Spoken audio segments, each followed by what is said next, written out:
கிறிஸ்துவுக்குள் அன்பான தேவ பிள்ளைகளே, உங்கள் அனைவரையும் ஆண்டவர் இயேசுவின் நாமத்தினாலே வாழ்த்தி அன்போடு இந்த நிகழ்ச்சிக்கு வரவேற்கின்றோம். கிறிஸ்துவின் உபதேசம் இது நம் வாழ்க்கையின் மிக அவசியமாக இருக்கிறது. பரிசுத்த வேதாமத்திலிருந்து நாளொரு நற்செய்தியாக கிறிஸ்துவின் உபதேசம் என்ற தலைப்பின் கீழாக உங்களை சந்திப்பதிலே மிகுந்த மகிழ்ச்சி அடைகிறோம். பிரியமானவர்களே, தேவன் அவருடைய குமார் இயேசுவின் மூலியமாக நமக்கு கொடுத்த உபதேசம், கிறிஸ்துவின் உபதேசம், அது மிகப்பெரிய ஒரு ஆசீர்வாதமாக இருக்கிறது. பிதாவாகிய தேவன் நாம் எல்லோரும் அவருக்கு பிரியமானதை செய்ய வேண்டும் என்று விரும்புகின்றார். உலகத்தையும் அதில் உள்ள எல்லாவற்றையும் படைத்த தேவன் மனிதனை 6ஆம் நாளிலே தமது சாயலாக சிருஷ்டித்தார். அப்படி சிருஷ்டித்த அந்த மனிதனுக்கு ஏற்ற துணையும் கொடுத்தார். ஏதேன் தோட்டத்திலே ஆதாம் ஏவாள் இருவரையும் கணவன் மனைவியாக இணைத்து அவர்களை ஆசீர்வதித்தார். அப்படி ஆசீர்வாதத்தை அந்த தேவன் அவர்கள் பிள்ளைகளை பெறும்படியான ஆசீர்வாதத்தையும் கொடுத்தார். அந்த ஆசீர்வாதத்தினாலே இன்றைய வரைக்கும் இந்த உலகத்திலே மனிதர்கள் பிறந்து வருகிறோம். பிறந்த மனிதன் தேவன் விரும்புகிறபடி வாழ வேண்டும் என்று அவர் விரும்பினார். தம்மை தேடும்படிக்கு, தம்மை கீழ்ப்படியும்படிக்கு, தம்மை மயப்படுத்தும்படி தேவன் மனிதனை உண்டாக்கினார். ஆனால் மனிதனோ அதை மறந்து தன் சொந்த வழியில நடந்து தேவனுக்கு கீழ்ப்படியாமல் போய்விட்டார். அப்படி போன அந்த மனிதன் பாவப்பிடியிலே சிக்கிக் கொண்டான். பாவம் செய்கிறவன் எவனும் பாவத்துக்கு அடிமையா இருக்கான். யோவான் எழுதின சுவிசேஷ புஸ்தகத்துல 8ஆம் அதிகாரம் 34ஆம் வசனத்தில் படிக்கும் பொழுது, இயேசு அவர்களுக்கு பிரயோத்தரமாக, பாவம் செய்கிறவன் எவனும் பாவத்துக்கு அடிமையா இருக்கான் என்று மெய்யாகவே மெய்யாகவே உங்களுக்கு சொல்லுகிறேன். பாவம் செய்கிறவன் பாவத்துக்கு அடிமை. அந்த பாவத்துக்கு அடிமையாக இருக்கிற மனுஷனை விடுதலை செய்யும்படியாக பரலோகத்தின் தேவன் அவருடைய குமாரன் இயேசுவை பரலோகத்திலிருந்து இந்த பூமிக்கு அனுப்பினார். இந்த பூமிக்கு வந்த இயேசுவானவர் தேவன் விரும்புகிறபடி வாழ்ந்தார். தேவன் எதிர்பார்த்தபடி வாழ்ந்தார். தேவன் தனக்கு நியமித்த ஒவ்வொரு கிரியைகளையும் செய்து முடித்தார்.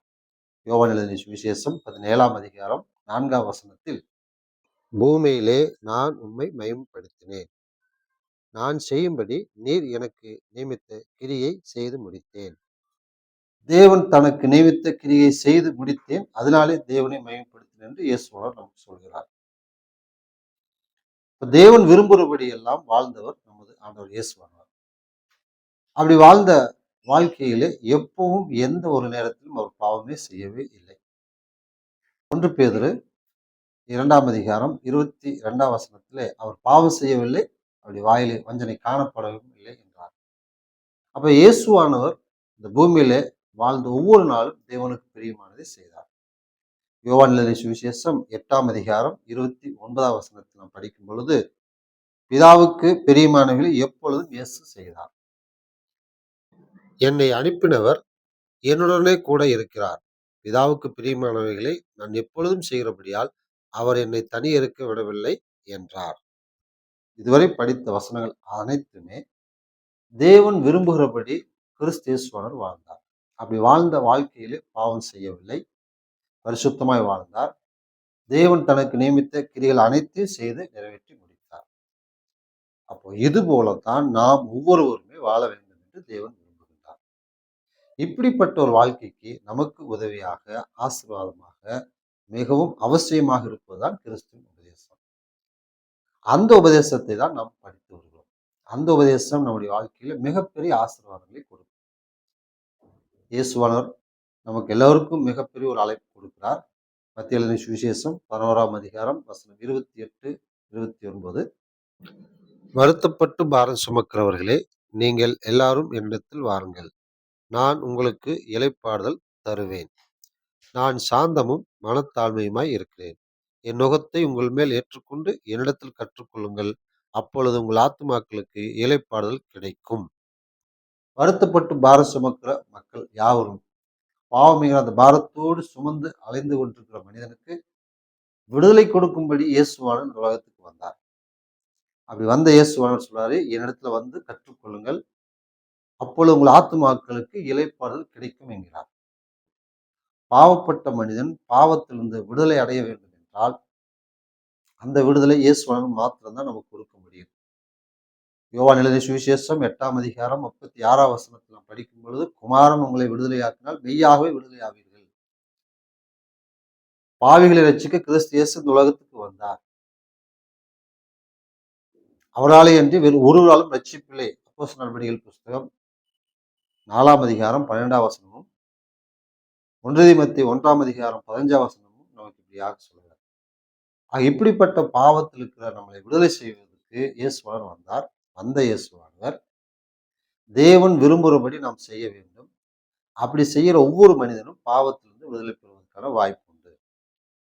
அதனால இயேசு சொல்றார், நான் உங்களுக்கு உபதேசிக்கிறேன், என்னிடத்துல வந்து கற்றுக்கொள்ளுங்கள் என்று சொன்னார். இயேசுனிடத்தில் நாம் எல்லோரும் போய் கற்றுக்கொள்ளும் பொழுது நம்முடைய பாவ வாழ்க்கையிலிருந்து விடுதலை, பாவம் செய்யாமல் நம்மளை காப்பாற்றிக் கொள்ள முடியும்.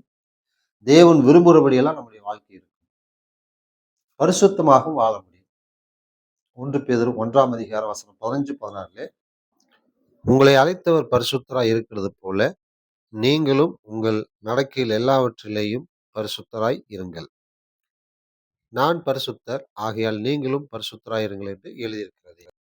பிதாவாகிய தேவன் தான் பரிசுத்தராய் இருக்கிறார் என்பதையும், அப்படிப்பட்ட பரிசுத்தமுள்ள தேவன் நம்மையும் பரிசுத்தராய் இருக்கும்படி அழைக்கிறார். நம்முடைய நடக்கையில் எல்லாவற்றிலையும் நாம் பரிசுத்தராய் இருக்க வேண்டும். அப்படிப்பட்ட பரிசுத்தமா இருப்பதற்கு வேத வசனங்கள் நமக்கு மிக அவசியம். அதுவும் கிறிஸ்துவின் உபதேசம் அவசியம். ஏனென்றால் கிறிஸ்துவான் சொல்லக்கூடிய உபதேசம் தேவனுடைய உபதேசம்.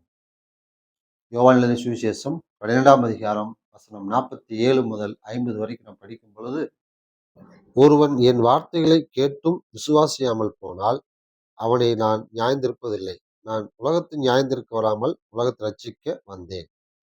என்னை தள்ளி என் வார்த்தைகளை ஏற்றுக்கொள்ளாதவனை நியாயந்திருக்கிறது ஒன்று இருக்கிறது. நான் சொன்ன வசனமே அவனை கடைசி நாளில் நியாயந்திருக்கும்.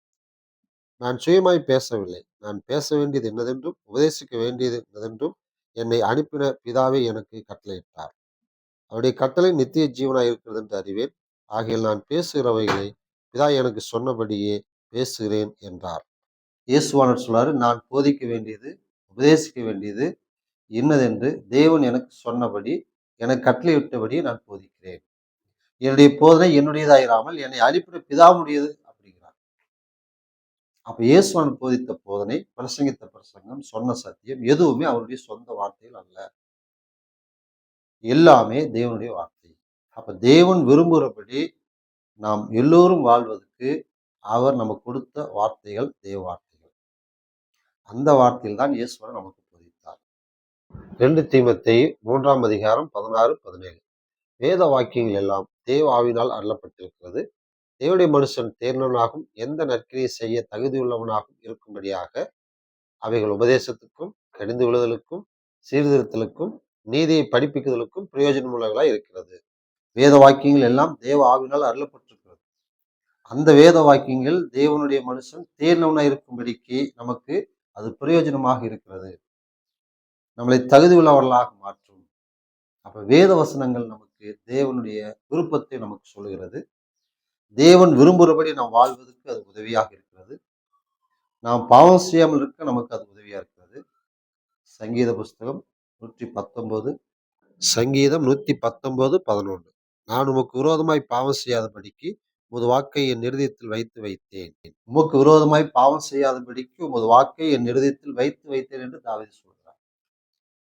தேவனுடைய வார்த்தைகள் நம்முடைய இருதயத்தில் இருந்தால் நாம் பாவம் செய்யாமல் இருக்க முடியும். நம்முடைய இருதயத்தில் அது எப்பொழுது இருக்கும்?